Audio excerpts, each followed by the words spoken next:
With a career spanning over 40 years, Marah Louw is today counted among South Africa's musical and entertainment royalty. In her book, It's Me, Marah Louw gives an account of her memories of the things that have touched and influenced her the most, as she remembers them, including a family secret, being a survivor of domestic abuse, and the trials and tribulations of being one of South Africa's legendary artists.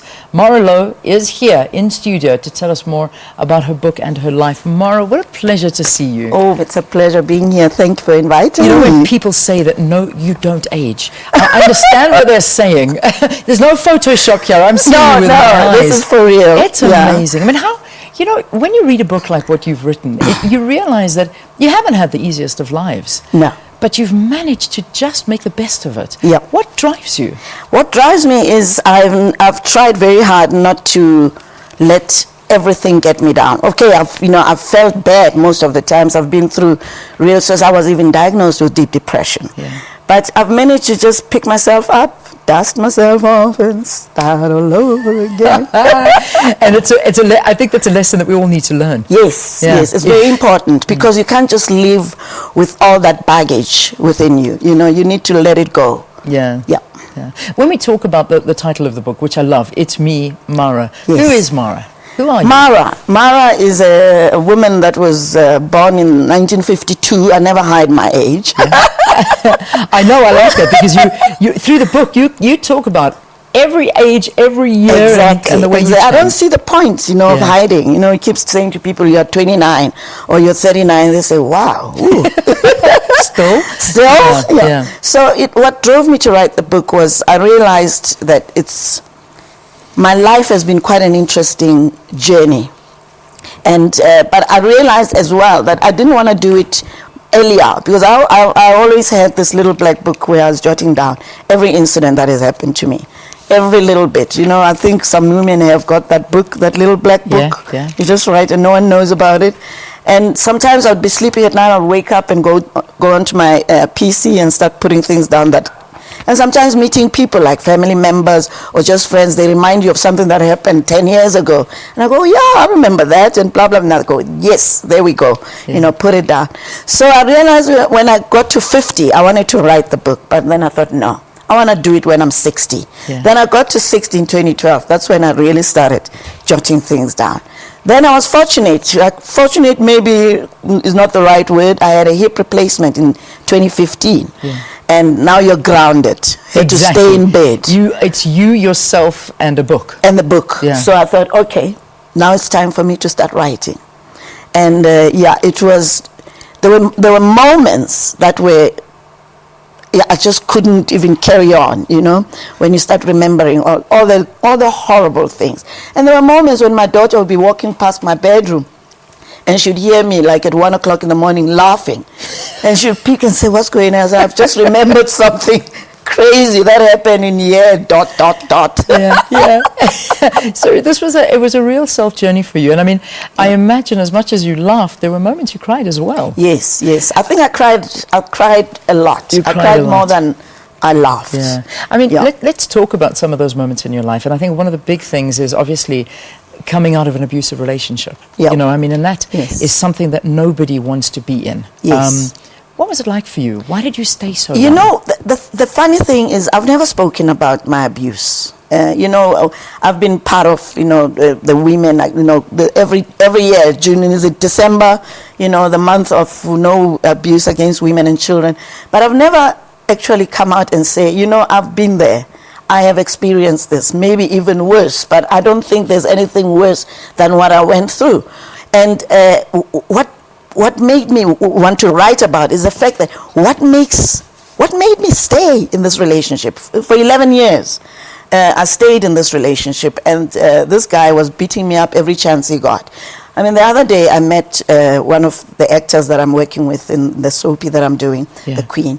And he reminded me of an incident when he was in that kumbi, when this man rammed my face against the window. He reminded me, and he started relating the story during lunchtime. And I'm like, why did I stay?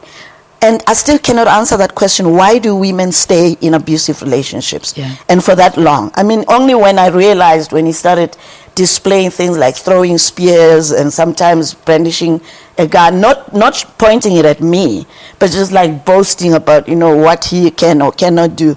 I realized if I don't get out of here, I'm going to come out of here in a bin bag. Yeah. So I better go now. And that was 11 years later, 11 years of this. Yeah.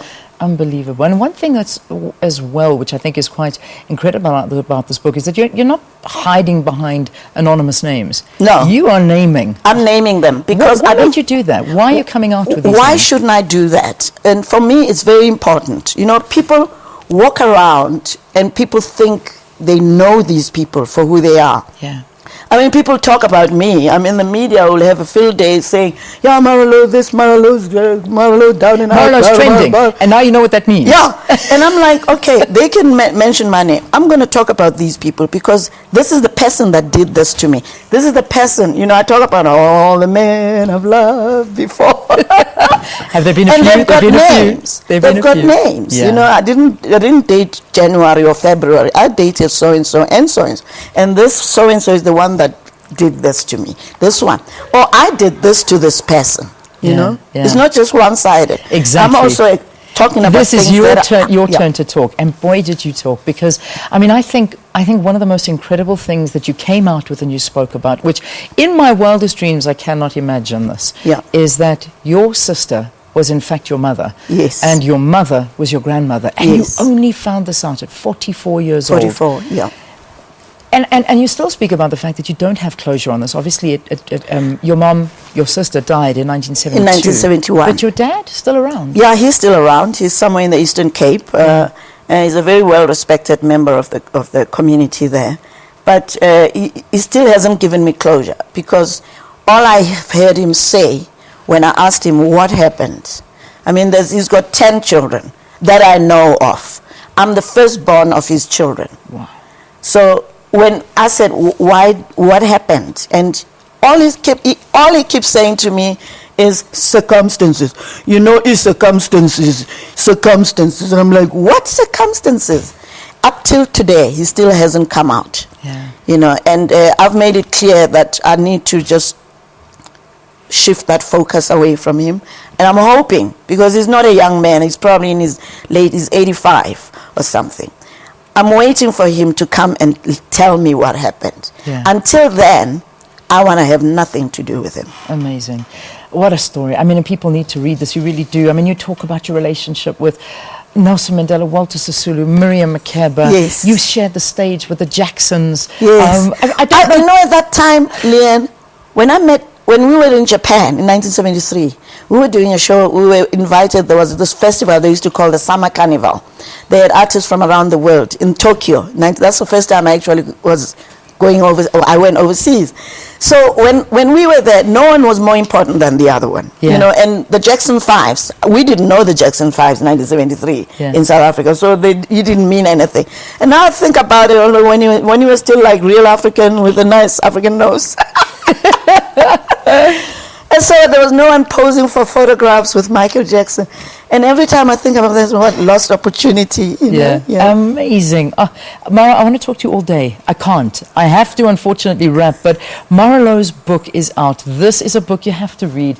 It takes you on a journey, and it's one of the most gripping stories that you will ever read. I have it next to my bed. I'm reading it. And one thing I know you don't touch on is idols. So we won't even touch on that. No, I will never dignify that show with another comment. Well, there you have it. And we'll leave it on that closing note. Marah, it's a pleasure having you. Thank you so very, Thank you very much. Bookstores, downloads, you name it, you can get it. It's me, Marah, a must-read and one for the library. We'll see you after this.